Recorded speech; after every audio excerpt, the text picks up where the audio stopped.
کل مولانا ہم نے خاص کی مثال شروع کی تھی بھائی. قرآن میں اللہ فرماتے ہیں والمطلقات یتربصن بانفسہن ثلاثا، طلاق والی عورتیں اپنے نفسوں کو روکے رکھیں 3 قروء تک. اور قروء کا لفظ عربی میں مشترک ہے مولانا بین الطہر والحیض. طہر پر بھی اس کا اطلاق ہوتا ہے اور حیض کا بھی بھائی. اب اس سے کیا مراد ہے؟ تو اس میں صحابہ کے بھی 2 گروہ تھے. بعض اس کیا کہ عدت کو کس سے شمار کیا انہوں نے؟ بعضوں کو حیض اس سے مراد لیا، بعضوں نے طہر کو عدت شمار کیا. معلوم ہوا اس کے دونوں معنی آتے ہیں، طہر بھی آتا ہے اور حیض بھی اس کا معنی آتا ہے. اب فقہی مسئلہ اس میں یاد رکھو، احناف کا مسلک یہ ہے کہ جب عورت کو طلاق دی جائے تو وہ اپنی عدت کو حیض کے ساتھ شمار کرے گی اور 3 حیض عدت کے گزارے گی. تیسرا حیض جب پورا ہو جائے گا تو اس کی عدت کیا ہو جائے گی؟ ختم ہو جائے گی. اور جبکہ امام شافعی رحمہ اللہ کے نزدیک عدت کس کے ساتھ گزارے گی؟ طہر کے ساتھ گزارے گی. اور یہ بھی یاد رکھیں طلاق کا شرعی طریقہ کیا ہے؟ کس میں دی جائے طلاق؟ طہر میں دی جائے مولانا. ایسا طہر جس میں جماع نہ کیا ہو مولانا. تو امام شافعی رحمہ اللہ فرماتے ہیں وہ طہر جس کے اندر طلاق دی، ایک وہ ہوا اور 2 اس سے اگلے طہر آئے تو مولانا عدت پوری ہو جائے گی. تو وہ 3 طہر شمار کرتے ہیں. ہم 3 حیض شمار کرتے ہیں اور وہ 3 طہر. ایک وہ طہر شمار کرتے ہیں جس میں طلاق ہوئی اور 2 اس کے علاوہ. اب احناف کی دلیل ہے مولانا. احناف دلیل یہ دیتے ہیں کہ قرآن میں لفظ آیا ہے ثلاثہ، اور ثلاثہ ایک عدد معلوم ہے جس کا اطلاق کتنے پر ہے؟ کس کو کہتے ہیں مولانا؟ 3 کو. 3 سے کم ہو تو وہ ثلاثہ نہیں کہلاتا مولانا. 3 سے زیادہ ہو تو وہ بھی ثلاثہ نہیں کہلاتا بھائی. تو یہ ایک عدد معلوم ہے، تو یہ خاص ہے مولانا جس کا معنی معلوم ہے بھائی، معنی معلوم ہے. اور اس پر عمل کرنا خاص کتاب اور ضابطہ پڑھا آپ نے کہ کتاب اللہ کے خاص پر عمل کرنا واجب ہے. اور اس 3 پر اسی صورت میں عمل ہو سکتا ہے کہ جب ہم اس سے کیا مراد لے لیں؟ حیض مراد لے لیں. اگر طہر مراد لیں تو اس خاص پر عمل نہیں ہو سکتا. دیکھو ایک طہر کے اندر اس نے کیا دی؟ خامن نے طلاق دی. اب اطمینان سے مولانا 3 حیض، اگلا حیض آیا وہ بھی ایک پورا شمار ہوا، اس سے اگلا حیض آیا وہ بھی پورا شمار ہوا، اس سے اگلا حیض آیا وہ بھی پورا شمار ہوا. تو کل کتنے حیض شمار ہوئے؟ 3 پورے حیض شمار ہوئے یا کم ہوئے بھائی؟ پورے 3 حیض شمار ہوئے. تو ثلاثہ پر عمل ہو گیا. ثلاثہ پر کیا ہوا؟ عمل ہو گیا. ثلاثہ پر عمل ہو گیا بھائی. شوافع، اب شوافع کی دلیل مولانا. شوافع فرماتے ہیں کہ اس سے مراد، قروء سے مراد کیا ہے؟ طہر مراد ہے بھائی، طہر مراد ہے. تو دراصل ثلاثۃ اطہار ان کے معنی میں ہے عبارت بھائی، ثلاثۃ اطہار. اب ان کی 2 تقریریں ہیں مولانا. 2 تقریریں علماء کرتے ہیں، دونوں ہو سکتی ہیں کہ انہوں نے کیا مراد دیا مولانا قروء سے؟ طہر. دلیل ان کی ثلاثہ کے میں تا آ رہی ہے مولانا. دلیل ان کی کیا ہے کہ ثلاثہ کے اندر تا آ رہی ہے. اور نحوی قانون ہے کہ ثلاثہ سے لے کر 10 تک جو ہے عدد کیا آتا ہے مولانا؟ خلاف القیاس آتا ہے. مذکر کے لیے بالتا اور مؤنث کے لیے بغیر تا کے. اور تو مذکر کے لیے تا کے ساتھ اور مؤنث کے لیے بغیر تا کے مولانا. اور یہاں قرآن میں کس کے ساتھ آیا ہے مولانا؟ تا کے ساتھ آیا ہے. معلوم ہوا کہ اس کی جو تمیز ہے، جو آگے وہ جمع آ رہی ہے، وہ مذکر ہے یا مؤنث ہے مولانا؟ وہ کیا ہے؟ مذکر ہے. کیونکہ تا کس کے لیے آتی ہے عدد کے اندر؟ تذکیر کے لیے، مذکر کے لیے آتی ہے بھائی، مذکر کے لیے آتی ہے. تو معلوم ہوا اس سے طہر مراد ہیں، کیونکہ طہر مذکر ہے اور حیض مؤنث ہے۔ عربی میں حیض کا لفظ کیا ہے؟ مؤنث سماعی ہے، مؤنث استعمال ہوتا ہے۔ اور ثلاثہ کے اندر تا آئی تو معلوم ہوا اس سے کیا مراد ہے؟ طہر مراد ہے۔ سمجھ میں ہے؟ دوبارہ سنو بھئی یہ شوافع کی دلیل بھئی۔ شوافع دلیل پکڑتے ہیں ثلاثہ کی تا سے مولانا۔ وہ کہتے ہیں نحوی قانون ہے کہ ثلاثہ سے لے کر 10 تک جو عدد آتا ہے وہ خلاف القیاس آتا ہے، مذکر کے لیے تا کے ساتھ اور مؤنث کے لیے بغیر تا کے آتا ہے، اور قرآن میں آیا ہے تا کے ساتھ۔ معلوم ہوا آگے تمیز کس قسم کی ہے؟ مذکر ہے یا مؤنث ہے؟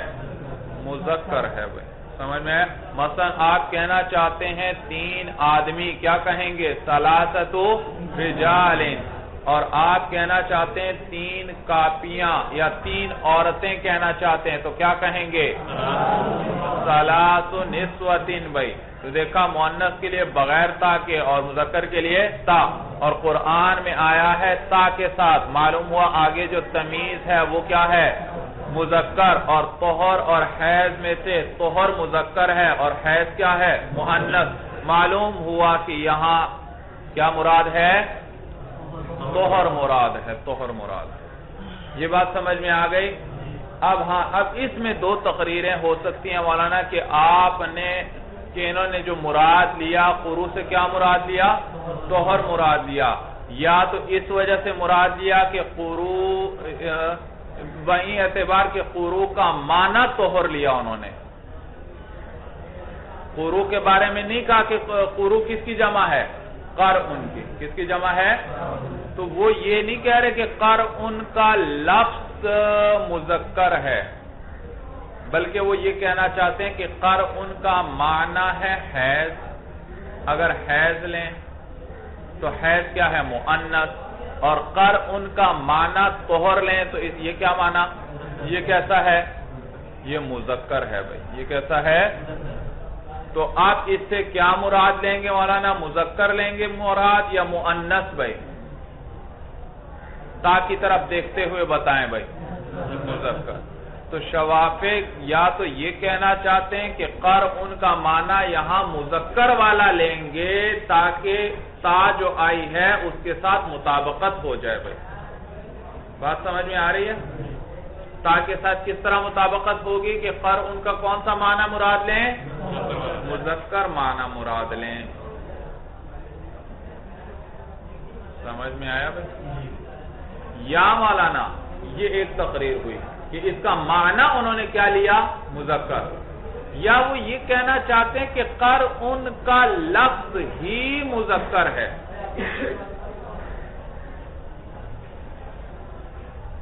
کب؟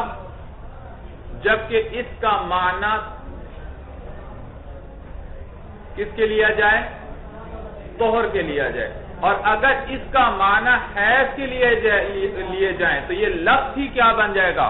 مؤنث بن جائے گا۔ پہلی صورت میں تو وہ کیا کر رہے ہیں مولانا کہ قرء کا لفظ ٹھیک ہے مذکر ہے، قرء کا لفظ کیا ہے؟ مذکر ہے، لیکن اس مذکر کے 2 معنی آتے ہیں مولانا، ایک ہے طہر اور ایک کیا ہے؟ اگر اس کا معنی طہر لیں تو یہ معنی کیسا ہے؟ مذکر، اور اگر اس کا معنی حیض لیں تو یہ معنی کیسا ہے؟ مؤنث ہے۔ تو وہ معنی کی طرف دیکھتے ہوئے کہ قرء کا معنی یہاں طہر کے کر سکتے ہیں، حیض کے اس سے مراد نہیں لے سکتے۔ کیوں نہیں لے سکتے؟ اس لیے کہ حیض تو ہے مؤنث اور پیچھے کیا آ رہی ہے؟ تا آ رہی ہے، لہذا اس کا معنی کیا ہونا چاہیے؟ مذکر ہونا چاہیے۔ تو یعنی معنی کی بات کر رہے ہیں، لفظ کی بات۔ دوسری صورت تقریر یہ ہو سکتی ہے جو بعض علماء یہ کرتے ہیں کہ وہ قرء لفظ ہی کے بارے میں کہہ رہے ہیں کہ یہ لفظ مذکر بھی ہو سکتا ہے، اور اگر اس کا معنی کیا لیں؟ طہر لیں تو طہر کیا ہے؟ مذکر، تو یہ لفظ بھی کیا ہے؟ مذکر۔ اور اگر اس کا معنی حیض لیں تو حیض کیا ہے؟ مؤنث، تو جب حیض مؤنث ہے تو حیض کا دوسرا نام کیا ہے؟ قرء، وہ بھی کیا بن جائے گا؟ مؤنث. بات سمجھ میں آئی؟ جی پہلی صورت میں وہ قرء کے وہ نہیں چھیڑتے, کہتے ہیں قرء کیا ہے مولانا؟ مذکر ہی ہے, لیکن اس کے معنی کون سے ہیں؟ دو. تو اب معنی کون سا والا مراد لیں گے؟ مذکر والا مراد لیں گے. مؤنث والا معنی نہیں لے سکتے کیونکہ پیچھے کیا آ رہی ہے؟ تا آ رہی ہے. دوسرے میں اس لفظ ہی سے بات کر رہے ہیں گویا کہ وہ کہ یہ لفظ ہی مولانا قرء مذکر نہیں ہے, یہ مذکر بھی ہو سکتا ہے اور مؤنث. معنی کو دیکھیں گے, اگر معنی اس کا حیض لے لیں تو حیض مؤنث ہے, تو لہذا یہ لفظ بھی کیا بن جائے گا؟ مؤنث ہوگا. اور اس کا معنی کیا ہے؟ مذکر طہر لیں تو یہ لفظ بھی کیا ہے؟ مذکر ہے, کیونکہ حیض اور قرء ایک ہی چیز کے نام ہوئے, اور جب ایک مؤنث ہے تو دوسرا بھی کیا ہوا؟ مؤنث. اور اگر اس کا معنی طہر کے لیں تو طہر اور قرء ایک چیز کے نام ہوئے, قرء مذکر ہے تو طہر مذکر ہے تو قرء بھی کیا ہوا؟ مذکر ہوا. ان کی تقریر سمجھ میں آئی بھائی؟ دو طریقے سمجھ میں آ گئے سب کو. جواب ہم دیتے ہیں شوافع کو کہ اگر آپ یہ کہنا چاہتے ہیں کہ قرء کا معنی مذکر والا لینا پڑے گا, قرء کا معنی کیوں مذکر والا لینا پڑے گا؟ کیونکہ پیچھے کیا آ رہی ہے؟ تو جواب یہ مولانا کہ یہ جو تا آئی ہے یہ قرء لفظ کے لحاظ سے آئی ہے, اس کے معنی کے اعتبار سے نہیں آئی, کیونکہ یہ نحوی قانون ہے مولانا, اور نحوی بحث کرتا ہے لفظوں سے نہ کہ معنی سے, اور لفظوں کے اعتبار سے قرء کیا ہے؟ مذکر ہے, تو لہذا اس کے لیے کیا لائی گئی؟ تا لائی گئی. جواب سمجھ میں آیا؟ انہوں نے صرف معنی کو دلیل بنایا تھا نا, قرء لفظ کے بارے میں تو ٹھیک ہے, قرء ہے ہی مذکر, وہ بھی نہیں کوئی بات کرتے اس بارے میں, لیکن قرء کا معنی وہ کیا کہتے ہیں؟ کیا کرو؟ معنی بھی مذکر والا کرو, کیونکہ پیچھے کیا آ رہی ہے؟ تا آ رہی ہے. اگر آپ حیض لیں گے تو حیض معنی ہے مؤنث, تو اس تا کے ساتھ اس کی مطابقت نہیں ہوئی. تو ہم کہتے ہیں کہ نحوی بحث کرتے ہیں لفظوں سے, اور یہاں پر ثلاثہ کی تمیز آ رہی ہے قرء, معنی کی طرف نہیں دیکھے گا نحوی قرء کے لفظ کو دیکھے گا, تو اس کے مطابق کیا آنی چاہیے؟ تا آنی چاہیے. اور اگر قرء کا لفظ مؤنث ہو تو پھر کیا آ سکتی ہے؟ تا نہیں. تو نحوی بحث کرتا ہے لفظوں سے, اور لہذا لفظ قرء کیا ہے قرآن کے اندر جو آیا؟ مذکر ہے, لہذا اس کے لیے کیا لائی گئی؟ تا لائی گئی. اور اگر آپ دوسری تقریر کہ آپ نے کیا کیا, وہ دراصل کیا کہنا چاہتے ہیں, انہوں نے اس سے طہر کیوں مراد لیا. اگر آپ یہ کہنا چاہتے ہیں کہ بھئی حیض اس سے مراد نہیں ہو سکتا طہر, اس لیے کہ قرء کا معنی کیا ہے؟ حیض بھی, اور تو جب یہ قرء کس معنی میں ہوا؟ جی حیض کے معنی میں ہوا, تو حیض اور قرء ایک ہی چیز کے نام ہوئے, اور حیض مؤنث ہے تو معلوم ہوا اب قرء بھی کیا ہے؟ قرء بھی مؤنث ہے. اور جب یہی قرء کس کے معنی میں ہوا؟ طہر, تو طہر اور قرء ایک ہی چیز کے نام ہوئے, تو جب طہر مذکر ہے تو قرء بھی کیا ہے؟ مذکر. تو آپ یہ کہنا چاہتے ہیں کہ ایک ہی چیز کے نام ہونے کی وجہ سے مذکر ہوں گے یا مؤنث ہوں گے, تو یہ بات بھی آپ کی درست نہیں ہوئی. یہ ضروری نہیں کہ ایک چیز کا ایک نام مؤنث ہو تو دوسرا بھی مؤنث ہوگا, ایک نام مذکر ہو تو دوسرا بھی مذکر ہوگا. جیسے مولانا گندم کو حنطہ بھی کہتے ہیں, حنطۃن, اور یہ مؤنث ہے, تا رہی ہے. اور گندم کو برٌ بھی کہتے ہیں, اور یہ کیا ہے؟ مذکر ہے. سمجھ میں آئی بات بھائی؟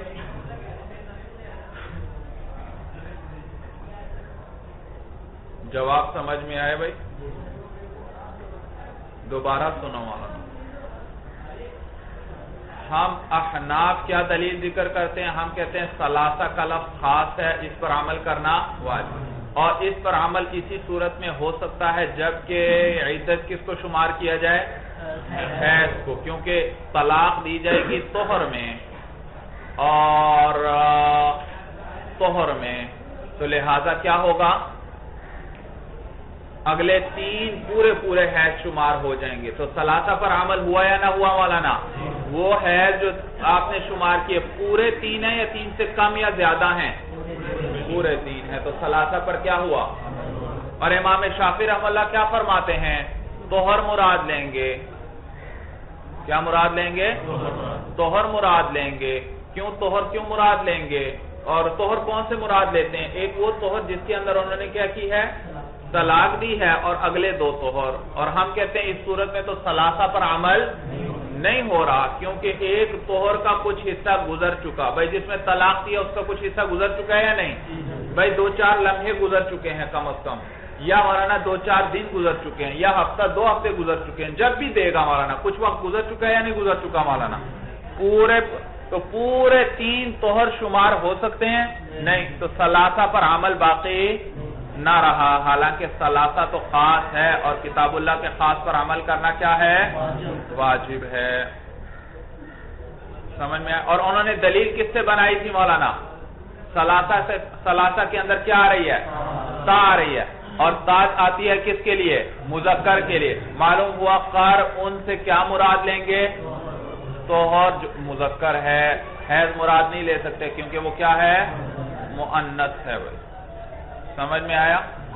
اب انہوں نے اس سے جو طہر مراد لیا، اس کی پھر 2 صورتیں بن سکتی ہیں. یا تو وہ کہنا یہ چاہتے ہیں کہ قر ان کا معنی کیا ہے؟ مذکر والا کرنا پڑے گا، مؤنث والا معنی نہیں کر سکتے. معنی کی بات کرتے ہیں. ہم کہتے ہیں نہیں بھائی، نحوی کس سے بحث کرتا ہے؟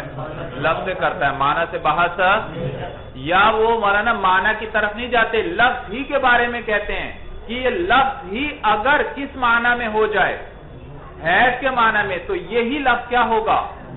کیونکہ دونوں کس چیز کے نام ہیں؟ ایک ہی چیز کے معنی. اب معنی کی بات نہیں کر رہے، اسی لفظ کی بات کر رہے ہیں. یہ لفظ ہی کیا بن گیا ہے؟ مؤنث کا، جبکہ یہ کس چیز کا نام ہو؟ حیض کا. اور یہ لفظ ہی مذکر ہوگا جب یہ کس چیز کا نام ہو؟ طہر کا. جب یہ طہر کا نام ہوگا تو یہ مذکر ہوگا، جب حیض کا نام ہوگا تو ہم کہتے ہیں نہیں بھائی یہ بھی بات درست نہیں ہے مولانا. اس لیے کہ ایک ہی چیز کے 2 نام ہو جائیں تو ضروری نہیں کہ ایک نام مؤنث ہے تو دوسرا بھی مؤنث ہو، یا ایک مذکر ہے تو دوسرا بھی ایک مذکر ہو سکتا ہے اور ایک کیا ہو سکتا ہے؟ مؤنث ہو سکتا ہے. دلیل سمجھ میں آئی بھائی؟ ذرا تھوڑی سی باریک سی بات جو فرق میں نے سمجھایا بھائی وہ سمجھ میں آ گیا سب کو؟ تو ہم کہتے ہیں اگر آپ کے اس سے طہر مراد دیے جائیں تو ثلاثہ پر عمل باقی، حالانکہ ثلاثہ تو خاص ہے، اس کا معنی تو معلوم ہے، اور یہ 3 سے کم پر بھی نہیں بولا جائے گا، 3 سے زیادہ کو بھی ثلاثہ، اور اس پر اسی صورت میں عمل ہو سکتا ہے جب اس سے حیض لیں. پورے 3 حیض آرام سے شمار ہو جائیں گے، کوئی مسئلہ نہیں. لیکن اگر آپ اس سے طہر مراد لیتے ہیں تو کون سے طہر آپ مراد لے رہے ہیں؟ ایک وہ جس میں طلاق دی اور اس کا تو کچھ حصہ گزر چکا، تو پورے 3 ہوئے یا 2.5 پونے 3 ہوئے بھائی؟ 2.5 یا ثلاثہ پہ عمل ہوا، ثلاثہ پہ عمل باقی نہیں رہے گا. یہ بات سمجھ میں آ گئی سب کو؟ اب شوافع ہم پہ اعتراض کرتے ہیں کہ احناف آپ کیا کہتے ہیں؟ ثلاثہ پہ عمل کرنا واجب ہے؟ بھئی بعض صورتوں میں تو آپ بھی نہیں عمل کرتے. ایک آدمی ہے اس نے اپنی بیوی کو حیض میں طلاق دے دی. کس میں دے دی؟ آپ اس حیض کو شمار نہیں کرتے، اگلے 3 شمار کرتے ہیں. تو یہ والا بھی حیض کچھ ہو گیا یا نہیں ہوا؟ اور اگلے 3 بھی ہوئے تو کتنے بن گئے؟ 3.5 بن گئے. 3 سے مطلب زائد ہو گئے مولانا. 3 پر اب ثلاثہ پر عمل آپ کا بھی باقی نہ رہا. اعتراض سمجھ میں آیا؟ وہ کہتے ہیں اس ثلاثہ پر آپ کے نزدیک عمل واجب ہے، تو بعض صورتوں میں تو آپ بھی عمل نہیں کرتے کہ وہ صورت جب خاوند نے طلاق دی بیوی کو حیض کے اندر، تو آپ کیا کرتے ہیں؟ اگلے 3 حیض شمار کرتے ہیں. تو کچھ حصہ اس کا ہو گیا تو یہ 3 ثلاثہ سے زائد ہو گئے، ثلاثہ پر عمل باقی نہ رہا. آپ کہتے ہیں اگلے 3 حیض شمار ہوں گے تو ثلاثہ پر آپ بھی عمل نہیں. جواب ہم دیتے ہیں مولانا جواب اول یہ دیتے ہیں کہ بات ہماری چل رہی ہے شرعی طریقے میں طلاق کے مولانا، صحیح طریقہ جو ہے، اور شرعی طریقہ کیا ہے؟ طلاق کس کے اندر دی جائے؟ طہر میں، اور اس کے اندر ہمیشہ ثلاثہ پر عمل ہوتا ہے۔ یہ تو طریقہ غیر شرعی ہے، طریقہ ہی کیا ہے؟ غیر شرعی ہے۔ تو اس میں تو ضرورت کی بنا پر کیا کرنا پڑا ہمیں؟ 3 سے زائد حیض شمار کرنے پڑے۔ 3 سے زائد حیض کو کیا کرنا پڑا؟ ضرورت کی بنا پر۔ اور یہ 3 سے زائد بھی ہم نے اس لیے کیا مولانا تاکہ ثلاثہ پہ عمل ہو جائے۔ تیسرا اگلے 3 کیوں کیے مولانا؟ تاکہ ثلاثہ پر کیا ہو جائے؟ عمل ہو جائے، عمل ہو جائے۔ اس لیے کہ 3 سے زائد بھی ہو گئے تو مولانا مثلا 3.5 ہے، 3.5 کے اندر 3 موجود ہے یا نہیں موجود؟ کمی کی صورت میں تو نقصان، بہت نقصان، کسی طرح عمل نہیں، لیکن اگر زائد ہو جائے تو پھر بھی مولانا ثلاثہ پر کیا ہو گیا؟ عمل ہو گیا۔ تو زیادتی کی صورت میں کوئی ایسا نقصان نہیں ہے، کیونکہ 3.5، 3.25 جتنا بھی ہو بن جاتا ہے 3 سے زائد، اس میں پھر بھی کیا موجود ہے درمیان میں؟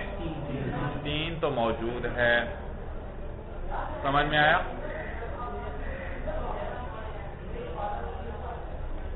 اور یہ زائد ہمیں مجبوری کی وجہ سے کرنا پڑا بھائی۔ مجبوری یہ کہ حیض کی تجزی نہیں مولانا، حیض کی تقسیم نہیں۔ یاد رکھو جیسے باندی کا حکم آدھا ہے، آزاد عورت سے آدھا ہے، جیسے حدیث میں آتا ہے طلاق الامۃ سنتانی، باندی کی کتنی طلاقیں ہیں؟ طلاق الامۃ سنتانی وعدتها حیضتانی، اور اس کی عدت کتنی ہے؟ 2 حیض ہیں۔ تو 2 حیض ہیں مولانا، سمجھ میں آیا بھائی؟ 2 حیض ہیں۔ تو دیکھو آپ آزاد عورت کی کتنی طلاقیں ہیں؟ 3۔ اور باندی کی کتنی ہونی چاہیے؟ نصف، 1.5 ہونی چاہیے۔ لیکن طلاق کی تجزی ہے، طلاق تقسیم ہوتی ہے؟ طلاق تو تقسیم نہیں ہوتی، تو پھر ہم کیا کہا گیا کہ 2 ہیں، اس آدھے کو پورا کر لیا گیا، 2 ہیں۔ اسی طرح مولانا نیز حدیث سے ہماری تائید بھی ہو گئی کہ باندی کی عدتها حیضتانی، اس کی عدت کتنے ہیں؟ 2 حیض ہیں۔ تو حدیث سے پتہ چل گیا کہ باندی کی عدت حیض سے شمار ہوگی، اور باندی کا حکم ہوتا ہے آزاد سے آدھا۔ معلوم ہوا آزاد عورت کی عدت بھی کس سے شمار ہوگی؟ حیض سے۔ اور وہاں 2 اس لیے کہا گیا کہ مولانا حیض کی بھی تجزی نہیں، تقسیم نہیں ہو سکتی کہ کب آدھا ہے اور کب آدھا نہیں ہے، تقسیم نہیں ہو سکتی۔ تو اس آدھے کو بھی تو 1.5 حیض ہونا چاہیے تھا، لیکن اس کی چونکہ تجزی نہیں تو اس کو پورا کر لیا گیا، اور کیا کہا گیا؟ اس کی عدت کتنی ہے؟ 2 حیض ہے۔ تو یہاں بھی اسی طرح خاوند نے بیوی کو طلاق دے دی، اس کی عدت تیسرے حیض میں جا کر مثلا دیکھو اس حیض میں ایک شخص نے اپنی بیوی کو طلاق دی، آدھا گزر چکا ہے، کتنا؟ آدھا باقی ہے، یہ آدھا ہو گیا۔ اگلے 2 حیض پورے ہو گئے، کتنے بن گئے؟ اس سے اگلا تیسرا جو ہے جب آدھا گزر جائے گا مولانا تو عدت پوری ہو جائے گی، عورت کی عدت کیا ہو جائے گی؟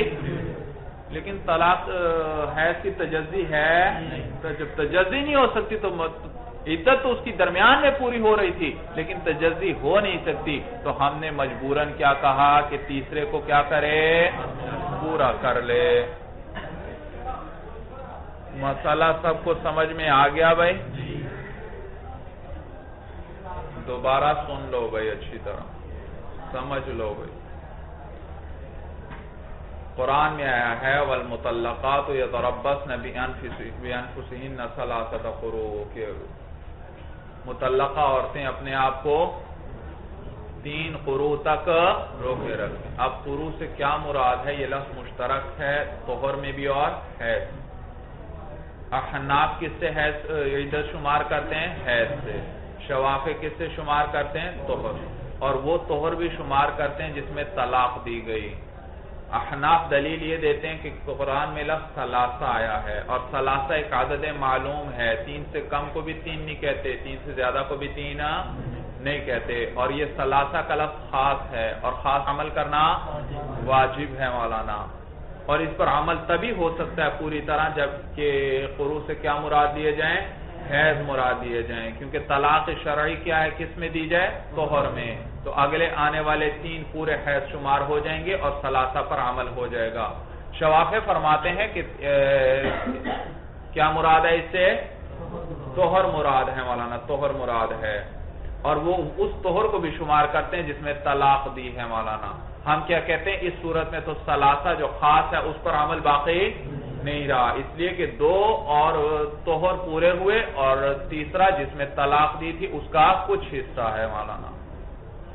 اور وہ دلیل کس سے دیتے ہیں مولانا؟ ثلاثہ کی تا کو دلیل بناتے ہیں، عدد کو مولانا دلیل کہتے ہیں۔ یہاں تا آئی ہے، اور یہ تا ثلاثہ سے لے کر 10 تک، یہ تا کس کے لیے آتی ہے؟ مذکر کے لیے آتی ہے۔ معلوم ہوا اس سے کیا، تو قروء سے کیا مراد لیں گے؟ دلیل یہ ہے، دلیل کیا ہے کہ ثلاثہ میں کیا آئی، لہذا قروء سے کیا مراد لینا پڑے گا؟ طہر مراد لینا پڑے گا۔ اب اس کی 2 صورتیں ممکن ہیں، میں نے بتایا کہ وہ یا تو یہ کہنا چاہتے ہیں چونکہ قروء کا معنی مذکر والا کرنا پڑے گا، قروء کا معنی کون سا کرنا پڑے گا؟ مذکر والا کرنا پڑے گا، کیونکہ ثلاثہ کی تا کیا ہے؟ مذکر کے لیے آئی ہے۔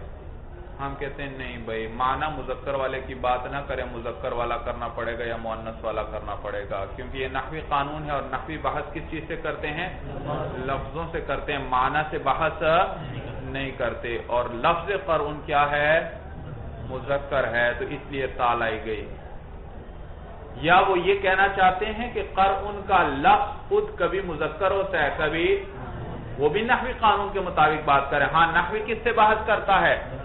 لفظوں سے، لیکن یہی لفظ ہے کبھی مذکر ہوتا ہے اور کبھی کیا ہوتا ہے؟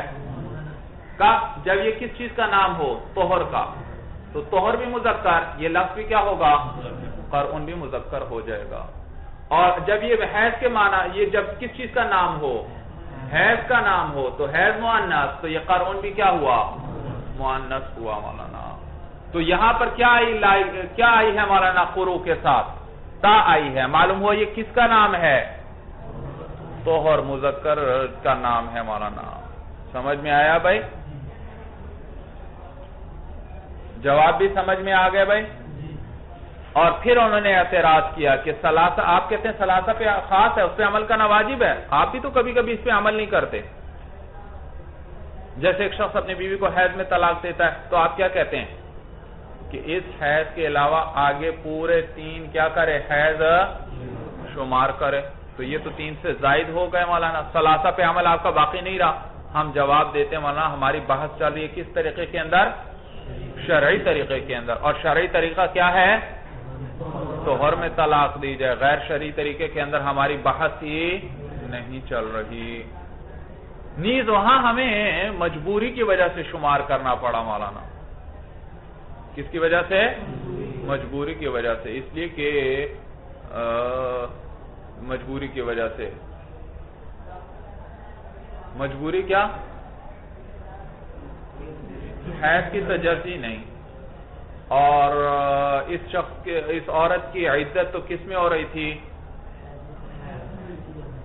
جی، آگے آنے والا جو چوتھا حیض تھا بھئی، ایک میں طلاق دی، اس کے بعد کیا 2 پورے گزرے، اور تیسرے میں جا کر مولانا، تو پہلے میں سے بھی آدھا اور چوتھے میں سے بھی آدھا، یہ کتنے بن گئے؟ 3۔ تو اس چوتھے کے نصف میں جا کر اس کی کیا ہو رہی تھی؟ عدت، لیکن طلاق کی عدت کی، حیض کی تجزی، اور جب تجزی نہیں تو مجبوراً ہمیں کیا کرنا پڑا؟ اس کو پورا شمار کرنا پڑا۔ جیسے باندی کی حکم کیا ہوتا ہے؟ آزاد عورت سے آدھا ہوتا ہے، تو آزاد عورت کی 3 طلاقیں ہیں، تو باندی کے لیے کتنی ہونی چاہیے؟ 1.5 ہونی چاہیے، لیکن چونکہ طلاق کی بھی تجزی نہیں، تو وہاں بھی کیا کرتے ہیں مولانا؟ تو پورا شمار کرتے ہیں. تو یہاں بھی مولانا تجزی نہیں اور اسی تو مجبوراً کیا کرنا پڑا؟ پورا شمار کرنا پڑا. سمجھ میں؟ اور حدیث میں نے آپ کو سنائی مولانا، حدیث بھی یاد ہونی چاہیے آپ کو. کیا ہے؟ طلاق الامت سنتانی، سا کے ساتھ، طلاق الامت سنتانی وعدتها حیضتان.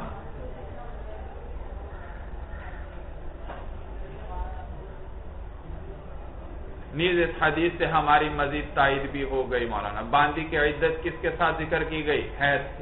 معلوم ہوا آزاد کی بھی کس سے شمار کرنی چاہیے؟ حیض ہی سے شمار کرنی چاہیے، طہر سے نہیں مولانا. چلیے مولانا، ھذا هو المرام، واللہ اعلم بحقیقت الکلام.